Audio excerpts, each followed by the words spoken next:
Bonjour, nous sommes le mercredi 28 mai 2025 et le sujet est les robots Unitree de la ferme chinoise. Précédemment, on avait vu, il y a quelques semaines, des événements concernant les robots avec les semi-marathons, c'est-à-dire à peu près 21 km. Certains étaient pilotés, d'autres semi-pilotés et d'autres autonomes.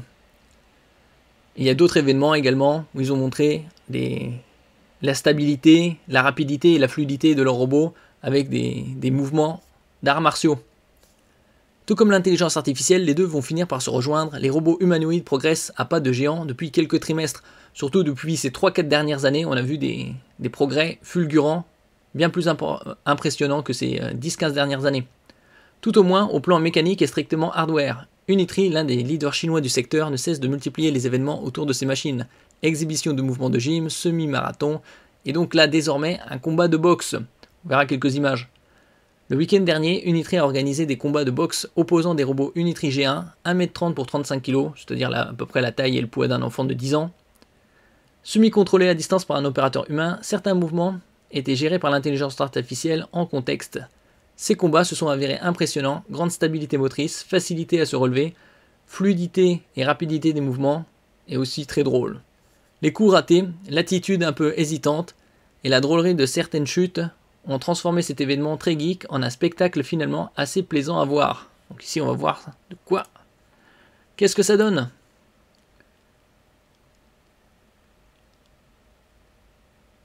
Bon, après, c'est les balbutiements de la robotique et de l'intelligence artificielle.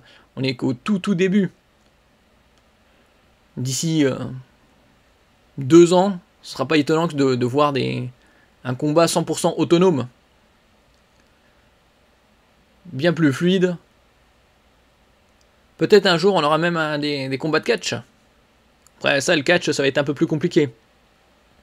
Ça, il faudra peut-être attendre 4-5 ans.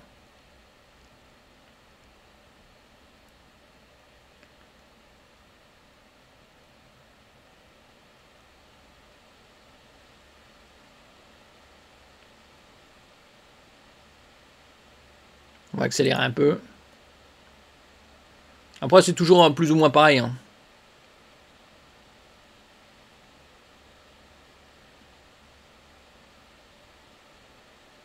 Bon, ça fait penser à un film avec Hugh Jackman, qui est sorti il y a quelques années de ça.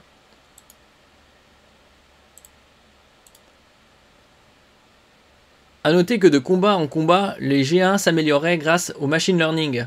Bon, aucun d'entre eux ne finira avec le niveau de Mike Tyson. Bon, ça, il faudra attendre pas mal d'années. Mais les progrès sont véritablement stupéfiants. À certains moments, ce combat rappelait même les joutes du film de SF, Science Fiction, Real Steel, avec Hugh Jackman en vedette. Et donc, les films de science-fiction, c'est plus des films d'anticipation, puisque la réalité est là. Merci pour votre écoute, et à la prochaine.